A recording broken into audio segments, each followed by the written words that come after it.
Life's what you make it, baby.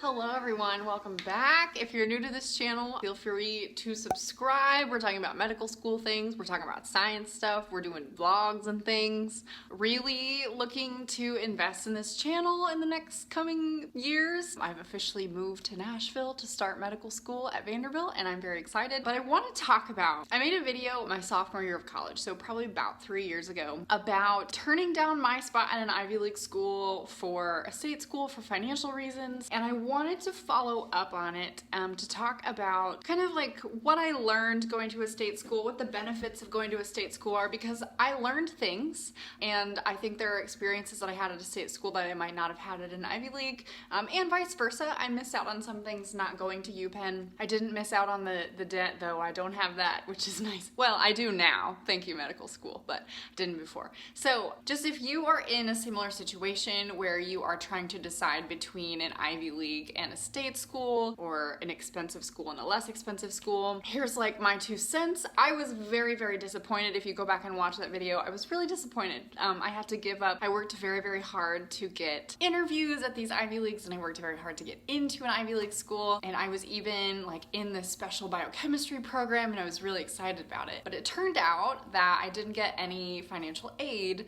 and it was like $75,000 a year to go to undergrad, knowing that I probably was gonna go to a graduate school, medical school, specifically very expensive. I didn't want to start medical school with $300,000 plus of debt, and I didn't. So that was kind of how we made the decision. My family and I could not afford for me to go to an Ivy League school, so I declined my spot in the class, which was sad. I felt like I turned down this huge opportunity and I wasn't going to like get any cool experiences and I was missing out on a lot, and I was. But at a state school, I got to do lots of things. I hate to say this, I mean it in a humble way. There's very, very smart people at all universities. That's like the whole point, is it's higher education.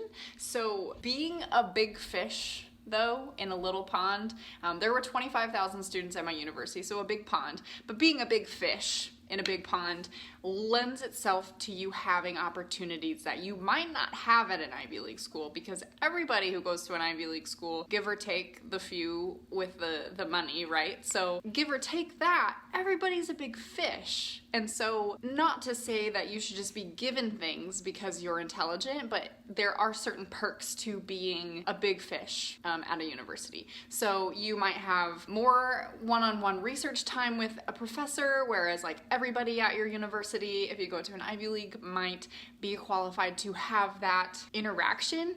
And so it's a lot harder to get those opportunities than it would be at a state school. The other thing I learned, and I think this is probably the most important thing, is that it doesn't matter where you are or where you go, your experience is up to you. So I could have gone to UPenn and graduated and been an Ivy League graduate and done none of the things that I did, and that wouldn't, I don't think I would be fulfilled doing that. So my first year at K-State, I really did not enjoy it, and I put a lot of time and effort into it. I was on the rowing team and I was doing a lot of activities, but I think once I really was like, you know, this is where I am, I need to make the most of my time here, I think I really realized that what you put in is what you're gonna get out. You might face obstacles, but those obstacles are what are going to help you grow. So even if it's not a smooth ride, even if it would have been smoother somewhere else, even if you would have been around more highly qualified people, or you would have been around people who you're more like-minded with, or there would have been more opportunities at a different place, wherever you are, you have the opportunity to make it great. So maybe I didn't have the connections that somebody at UPenn did,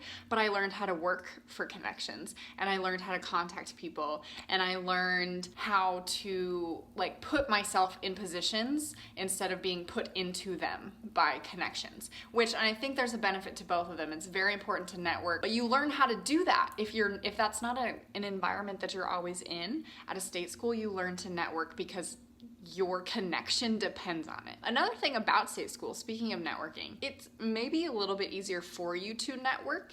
You aren't really placed in social circles as easily, but I think it's a little bit easier, at least at K-State it was, for me to have conversations with people. I accidentally ran into the director of an MD PhD program at a poster presentation, and he recognized me and was like, wow, you should come here. I didn't go there. I didn't want to do MD PhD, but in a situation like that, it's easy to stand out. So ultimately, I think what I learned at a state school, going to a state school instead of an Ivy League, is that you are responsible for your experience to the degree that you can control it. So the university can do bad things to you. The university can provide bad opportunities or have no opportunities or make mistakes and errors. That's on them. That's not your fault. But the amount that you buy in and that you are totally present and that you are determined to have a good experience and get a good education, you will do that. You can have terrible teachers. I had very, very broad amounts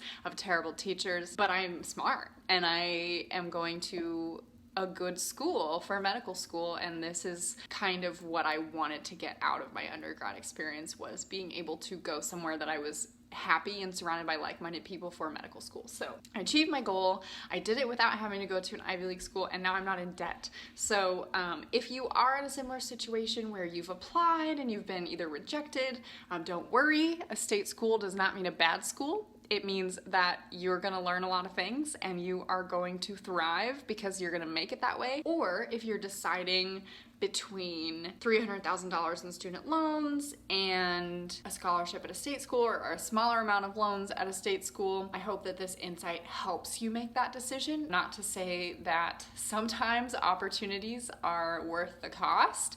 So for medical school, I got into a cheaper school. KU is cheaper than Vanderbilt, and I chose Vanderbilt because I wanted to go here. So sometimes the experience is worth more than the cost, right? So you can make those decisions sometimes, but think about it in the long term, especially if you're going to graduate school or planning on doing some post-grad stuff where you're gonna be needing to take out more loans.